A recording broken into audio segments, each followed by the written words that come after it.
Hello, everyone. Welcome back to Women at the Well virtual book club with our Springs in the Desert group here. I'm Allie, and I'm here with Kimberly and Stacey, and we're excited to finish out our series on the secret diary of Elisabeth Leseur. It's been really wonderful to just delve into this holy woman's life and someone we can really relate to who suffered through infertility, through a difficult marriage, and through a lot of physical suffering aside from her infertility. So she's really taught us a lot, and it's been very rich, I think, to work through some of her writings, and we've certainly hoped that you've enjoyed it.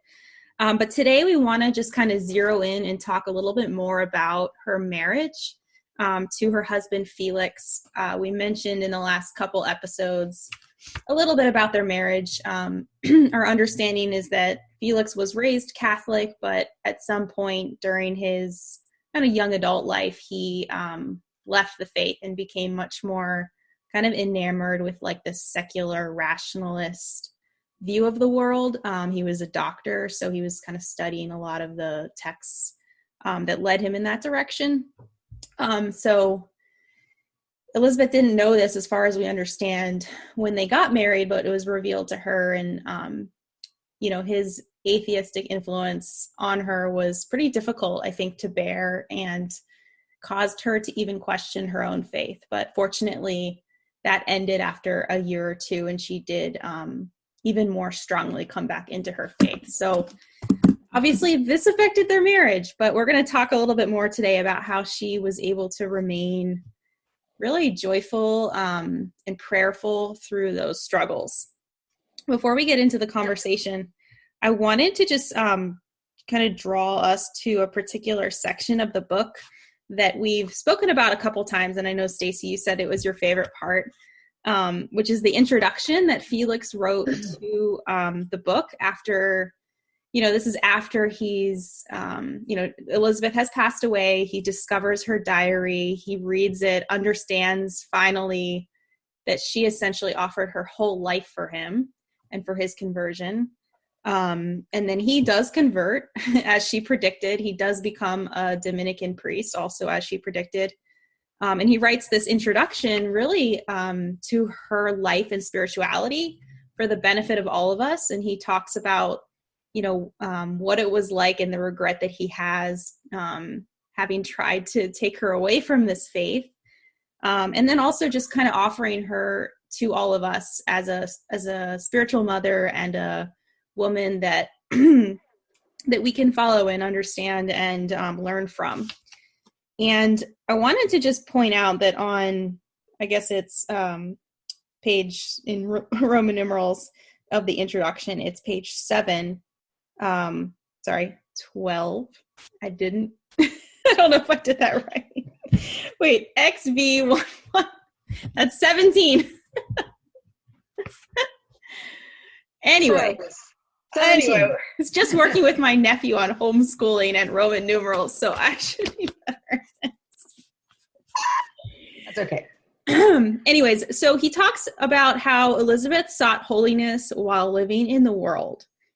And I wanted to just point out that he actually says that, as a reader, we might suppose that the person writing this book, this diary, to be a religious, or at least a woman living apart in some voluntary retreat or exceptional circumstances. The reader might indeed say, "This is certainly very beautiful and very admirable, but almost too much for me. I could never find myself in a similar state of interior life. I could not therefore follow so steep a way nor profit by such an example. In the incidents and worries of daily life, how could one realize so lofty an ideal?" And I've certainly felt that way at times by reading this book. But Felix goes on to say, and in this, the reader would be entirely mistaken.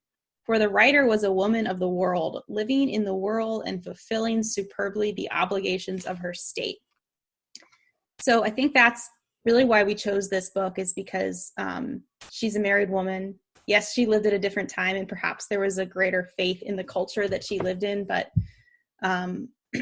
we can relate to her in so much as, she had a husband. She had daily struggles probably with him that we could relate to. They dealt with infertility.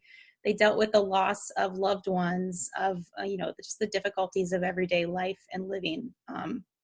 So I wanted to just open it up with that for our discussion, and to just go a little bit more into her marriage. I just wanted to open it up to you and Kimberly and Stacey, just kind of your initial thoughts on what struck you as far as Elisabeth's marriage with Felix. So I'll go first. So this story, I think, about Elisabeth's husband, knowing how he was through her entire life. Like, at no point did Elisabeth know him as a follower of Jesus, right? Except for when she married him, she thought he was, but it was revealed that he was an atheist. I think it brings so much hope to know of this story. And also it bears such witness to Elisabeth accepting Felix for who he is, and not who she thought her husband should be, or who she made him out to be in her head. And I think we can learn so much from this, regardless of who our husbands are, what they do. And I think as women, we struggle. I talk about this with my teens and youth group. We struggle with comparing the men around us to the image of men that we have in our head, particularly with our boyfriend, spouse, whatever. And so we allow ourselves to become so disappointed when somebody lives differently than this imaginary character we have of them in our head. And I think Elisabeth just lives this out so beautifully in her relationship with Felix. She lives total surrender and total trust that God is going to provide in their marriage, despite the differences between her and her husband. And I think about in my own life, I work for the church. So for my husband to be an atheist, how embarrassing would that be for me? It would put me in a very awkward place. I probably would be seen differently than I am if that were the case. But yet, Elisabeth, she doesn't necessarily work for the church, but she serves the church very much so, especially in her volunteer work for the poor and those in need. She loved her husband so deeply, despite all of these things, it's so amazing to me how often we can look at our husbands or just people around us and say, okay, this is a problem that needs fixed, instead of just choosing to love them despite their flaws, despite any disillusionment that we've created because of the image we've made up for them in our heads. So that's my initial reaction to this story of her relationship with Felix. Yeah, I really, the thought of duty, she really talks about this, and I feel like we've lost that sense entirely in our culture. We think so much of, if things please me, how I want them to be. We think of the way, we just want everything to suit us. And she's constantly thinking about her duty in the world, the duty she has to her husband to be a joyful companion. I think that's beautiful to think of it that way, instead of is he pleasing me? He's not on the same page, so I'm just going to debate him about this until I can, convert him, or get him to understand my faith. But she makes it a point to not ever speak of her faith, to she has a beautiful quote about allowing him to see the fruits, but not the sap, not the faith behind the fruits, but just for him to see her life and to see the fruit of it, and to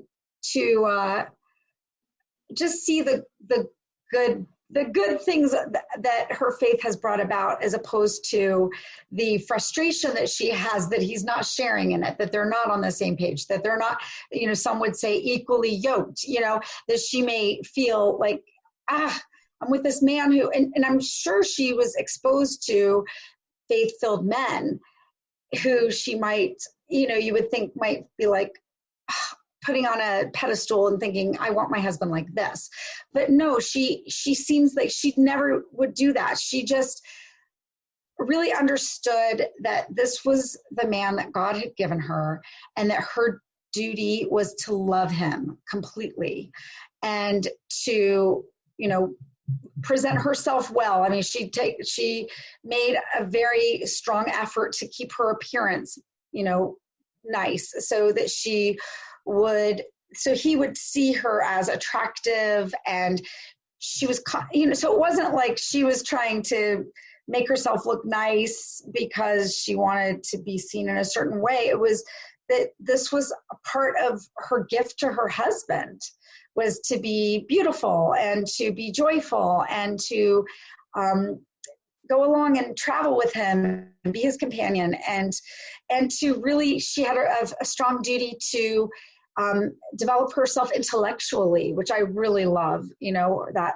focus on educating herself and to really develop herself so that she could discuss things with him intellectually and be a stimulating, intellectual companion with her husband. I mean, I don't think she only did it for her husband. I mean, they traveled in very highly intellectual circles, atheistic, unfortunately, but she felt that it was her duty to be able to speak and to share her faith in a more intellectual way by discussing philosophical, being able to kind of find the problems philosophically, but more speaking to the heart, I think, of each person. But anyway, I just thought she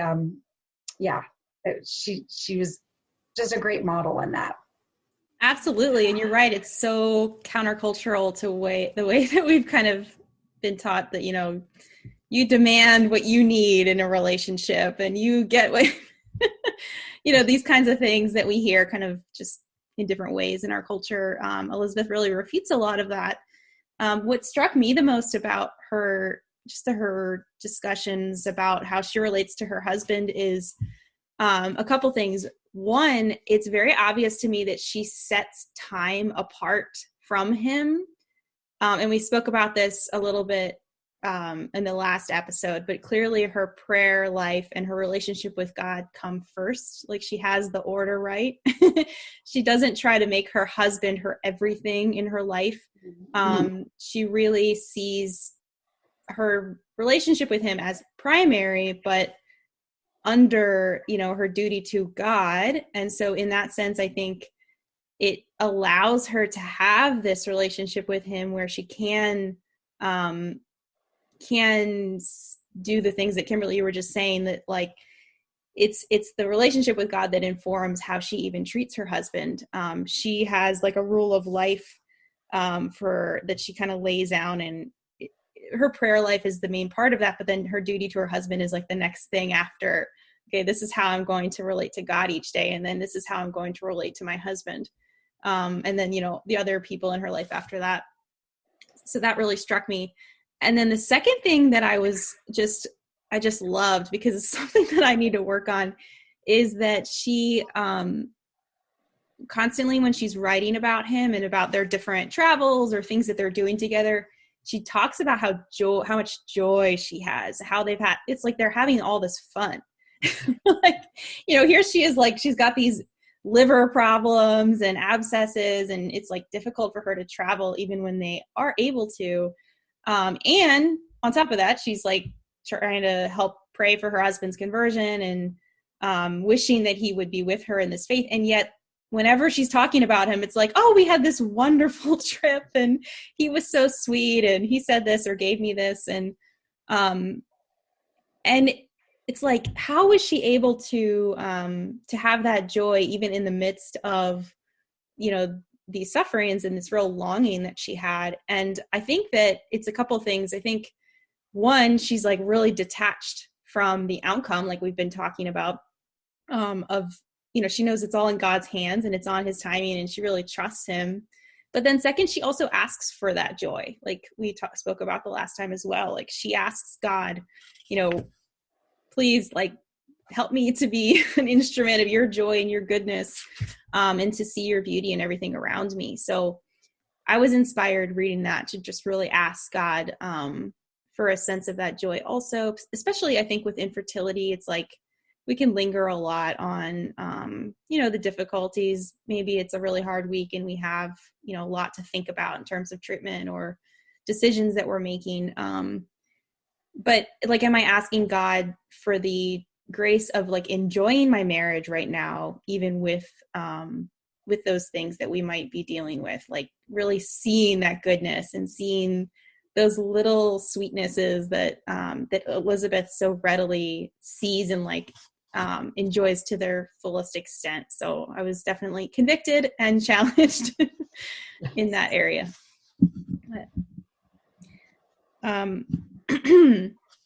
Let's see.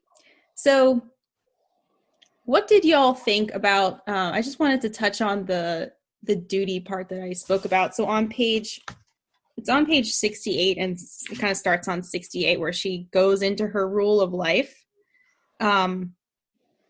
So I think we spoke about the prayer aspect of it before, and kind of how she lays out each day with a meditation, and then she has her monthly devotions, and then each year she talks about making a spiritual retreat. But then, as I mentioned, her first duty, like you said, Kimberly, is she says, my dear husband.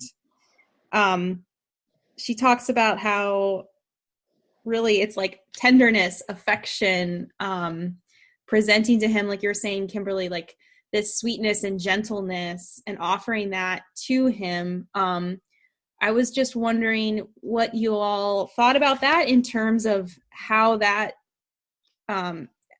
like as people dealing with infertility in our marriages, what that might look like in a practical way to fulfill our duties to our husbands as far as the challenges of infertility are concerned, and how Elisabeth can help us. Maybe, I know we've spoken about communication in the past and conflict and how men and women see things differently. So is there anything that you can think of that, you know, in the infertility difficulties that we can fulfill our duties to our husbands well?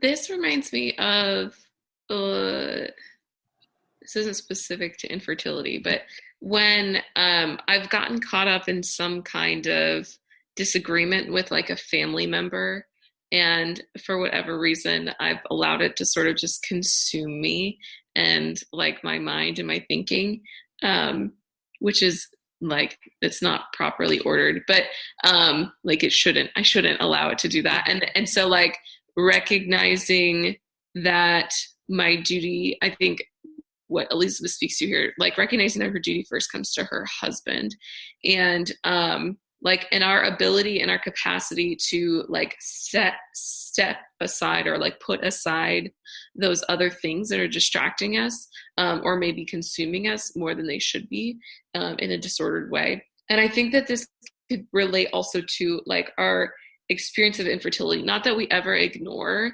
a problem that we're going through, but maybe it means like seeking like the help that we need to process some of the emotions and some of the grief. Like in many instances, I think lots of women could benefit from, their marriages could benefit from counseling, to get some of that, the care that goes, I mean, things that go along with infertility is like depression, anxiety. So like seeking help to better themselves and to eliminate eliminate disorder in their life, so that they can be like the best wife to their husband, the best version. How can I better be myself, to just be me in my marriage, to spread joy in my marriage, to be there to support my husband, to look at ourselves and to be able to set aside things that could be distracting, or just like little disorders. How can I find healing in this disorder, maybe by counseling or whatever, so that I can present the best me to my husband? Yes, I think that's a really good point. And to add on to that is when we become obsessed and focused only on the baby, I want a baby, we can very easily set our husbands aside and maybe even see them as an obstacle to what we want, particularly if they aren't interested in going in the same direction that we are. So if we're thinking, I want to try this treatment, I want to do this, and maybe our husbands are like, no, I'm not going to do it. Or, I want to adopt, I want to start, I found this agency, I want to start moving, and our husbands are like, nope, I'm not interested in that.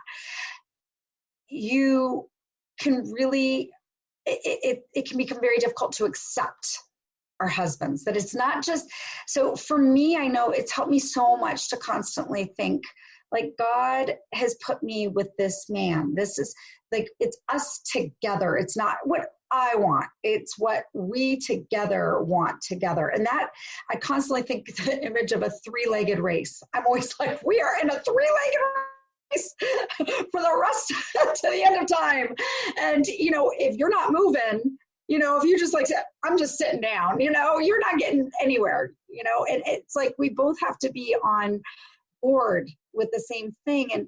And so it can be, I just think it's so important to focus on us together and bringing fun. Like my husband and I were constantly, we focus on projects a lot, okay, we got this project we're working on. Okay, now we're working on this project, and now we're working on this, and we forget we just need to enjoy each other and have fun together and take time to just laugh and build up us, and I think like that was something Elisabeth was really so good at. It was just like, she's team Leseur. She's all about, not, well, this is my dream and my vision, and I'm growing so much spiritually, and you're way down here. And she was always thinking like, we're together. And that has to be, I think, the fundamental focus of our marriages is like, we're together in this. God has us together. And you know what? We're not moving forward unless we're both on board, and to have that peace. Yeah, that's so good. I love that image of the three-legged race. That's perfect. She says that what you were talking about reminded me of something on, I think it's page 91. She says, one of her resolutions is to hold in check my longing, which is sometimes so strong for a life that is different from my own. And I've talked about this before, but that it goes along with that for me is like, oh, if only, this person would be different, but it's like, we can go on these kind of, fantasies of like, if only blah, blah, blah, then I would be happier. Then we would be able to adopt, or then we would have had biological children. And it's like, all of that is just, I think it's just not helpful because we are where we are. And like you said, God has brought us together, and he wants to for us to be together. And like, that is the primary purpose of like, the whole thing is like our marriage, it should be number one. So I totally agree with that. And I think what also struck me is that in the duty aspect of it, it's like, do I pray for my husband? This is something I've been convicted of recently, because it's like, if I'm not doing that, then what, when we do have those disagreements or we are on the same page, like, how am I going to how am I ever going to be able to have that patience to allow God to work things out in his timing if I'm not praying for my husband, like if I don't start with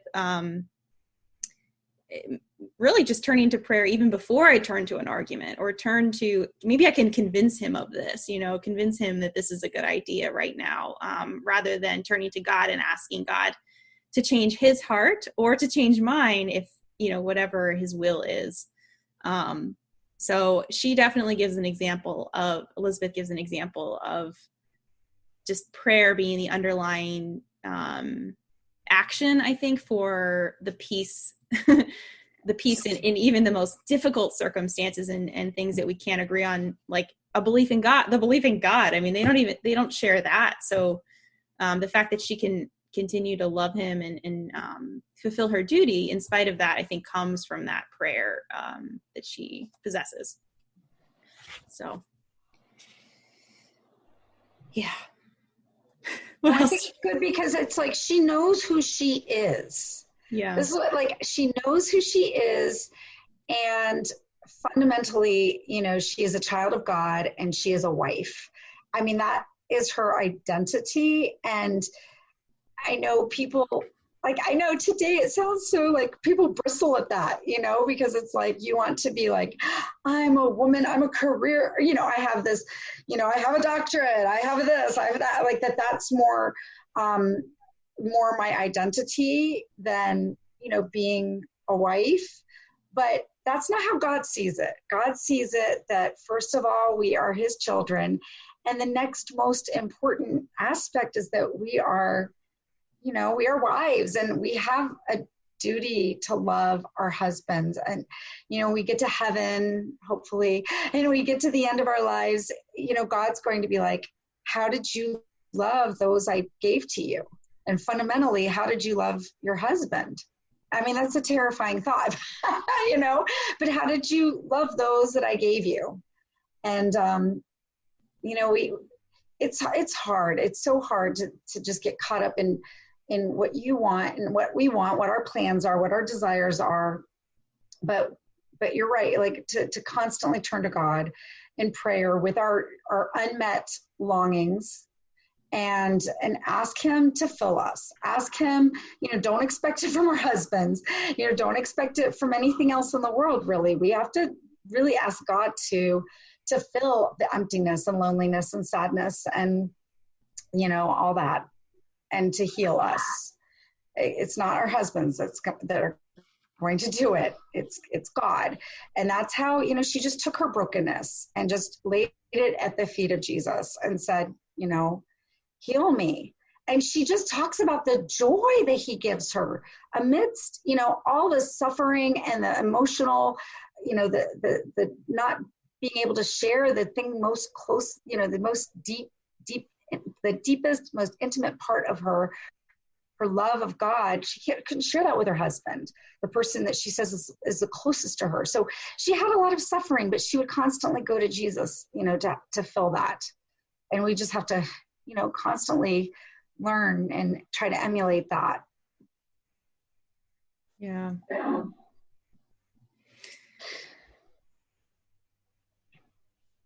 To this checking of longings, to keep your longings in check. I think one way that my husband and I have been striving sort of to do this is by making sure like not a day goes by when we don't list our blessings out loud.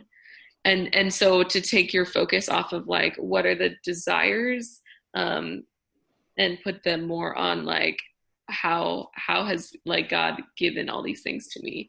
And it's not to say that like, okay,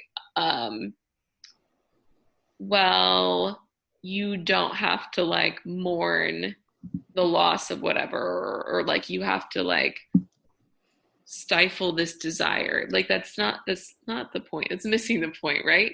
But to be able to change your perspective, to focus on all of the beauty of which you've been given, can really transform like how you see your life and your relationship with God and other people. And I think Elisabeth just so beautifully lives this out because like, yes, she prays for her husband's conversion, but like it's not, she knows that it's through the work of God that is going to come into being, into existence, not through anything that she could like, you know, reach into her husband's life and do and change. And in that, we keep speaking back on this element of joy, but she just exudes joy in in every moment and everything that she does, despite all of the suffering, not just from lack of having children, but lack of being able to share with her husband in her relationship with Jesus. That continual focus back on the joy of just life and just having the gift of life. She never sees, I mean, her suffering at a point, and I know I talked about this in the last episode, but her suffering turns into her dearest companions because it's through that she's become more deeply united to Christ. And so I just think it's beautiful that even despite, I mean, like I have a great relationship with my husband, and he is Catholic, and we go to church together, and we do youth group stuff together. We do young adult ministry together. And it's beautiful, but even I can fall into this, like, well, if my husband was this way or did this differently or loved me this way, like maybe Elisabeth's, love language wasn't gifts, but Felix gives her gifts nonetheless, right? And she acts as it's like the most beautiful thing in the world that she's received, and she allows it to impact her heart. And that made me think. I don't know why I got caught up on that. Those gifts that she gets throughout the diary. I was like, well, what if that wasn't her love language? She wouldn't have said anything, would she? Though she would have like. She would almost like try to conform her heart to recognize the ways that her husband is loving her. And in my own life, we have this joke that I have all 5 love languages, and my husband has none of them. It's not true, but like, just like, okay, my husband's going to love me in the way that he sees best. And I can like work to help him see what better ways there are to love me. But really, like, the more I allow and train my heart to sort of conform to the ways that he's loving me, the more deeply I'll fall in love with him. Right. And so, I don't know, this is me giving, like, sort of imagining, how Elisabeth is, with Felix. Is she doesn't like say receiving gifts is not my love language. All she does is so excited about getting them. But yeah, maybe it was his love language, like you're saying, and maybe she saw that somehow and was all the more excited, knowing that what it meant to him. I mean, yeah, cool. But yeah, it's Allie, go ahead. I was just going to say one last thing. I think it would be important to just mention. You had suggested this, but that she just never argued with her husband. I think that's a really important thing to think about, because how easy it is to debate and argue, and especially when it's fruitless, like it's not like you're kind of discussing an issue, but if she's talking about that fruitless, like arguing, that can become very, it can become a habit, habitual, even just that, feeling at odds with one another. And I just think, I have a friend who, talked about giving up complaining for Lent and how much that impacted her marriage. But just to think about bringing our best selves to our husbands, I think that is something that, it's easy with those that you live with to kind of let them see your worst side, and just feeling like you can just let it all hang out. And I think that she is just a really great model for us to think about, am I giving my best self to my husband, or am I, presenting that best self when I go out with my friends, or when I am, in public or doing my work, because it is so important for us to present our best selves to the one that God has given to us, that we want to be a gift to them, and not just like, a ball and chain. So I think that she's a really good model for that. Yeah, she's been popping into my mind. Like I read this, it said that she had a horror of malevolent criticism, slander, talebearers, and drawing room gossip. And oh my gosh, I read that as I was kind of preparing for this, and I'm like, she like pops into my head now, and I'm like, why did I say that? Like, what would Elisabeth have done? She would not have said that. And so, yeah, it's good, I think, that we have this example to hold. I mean, this is the beauty of the community of Community of Saints, and they're reading about their lives. It's like, you know, we don't strive to be exactly like them, but they model for us these virtues and deal with things that we can relate to. And so we can look to their example and say, you know, how am I in that area? Am I gossiping and slandering and bringing up arguments for the sake of arguments? Or am I trusting God? Like, what does that look like for me? Is, you know, am I nurturing that aspect of me that gives me that peace every day so that I have the strength to overcome the difficulties? Or am I asking God for joy, you know, or am I just lingering in the difficulty and sadness that I feel? So, yeah, she's a very powerful example. I'm expecting that I'll revisit this book quite a bit. I don't know about y'all, but for sure. This is not my first time looking through it, so I definitely think I'll be picking it back up. I remember too, when I got this book a while ago, like just having days where I just needed consolation, especially for just like my mother's heart, and picking it up and really like finding a lot of peace in some of her writing. So yeah, I'll definitely be picking it back up. Yes. So on page 102, just to kind of close out a thought here, Elisabeth has this beautiful quote that we want to leave you with. She says on page 102 that people in the world do not realize that one can be very detached from all human things and live a keen spiritual life, and yet find sweetness in the interests, occupations, and joys of life. However, it is only when one has rooted oneself in eternity that one can let one's humble little bark float upon the surface of the waves and rejoice fully in the view from earthly rivers. Storms no longer frighten one. The clear sky makes one bold. The sun is always shining behind the clouds. The light, for all its beauty, does not conceal the eternal and splendid light that guides us to port and waits for us there. And later, may God be praised for all joys and griefs.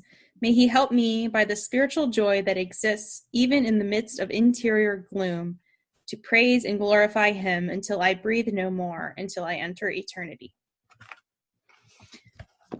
So unless y'all have any last thoughts, I think we'll close with that. And thank you so much for joining us for this virtual book club. It's been wonderful to be with you. And stay tuned for more podcast episodes. Please subscribe to our podcast and also rate and review it so we can help other people find it. And stay tuned for some great content coming up in September and then later this fall for our next virtual book club. I think I can announce that we're going to be reading Under the Laurel Tree by Nicole Rockus. I think that's how you say it. So we'll put a link on our social media pages so y'all can start checking that out. But it's specifically about infertility. So it'll be a little more directly related to the struggle of infertility. So we're looking forward to that discussion. And thanks again for joining us. Bye, y'all. Bye.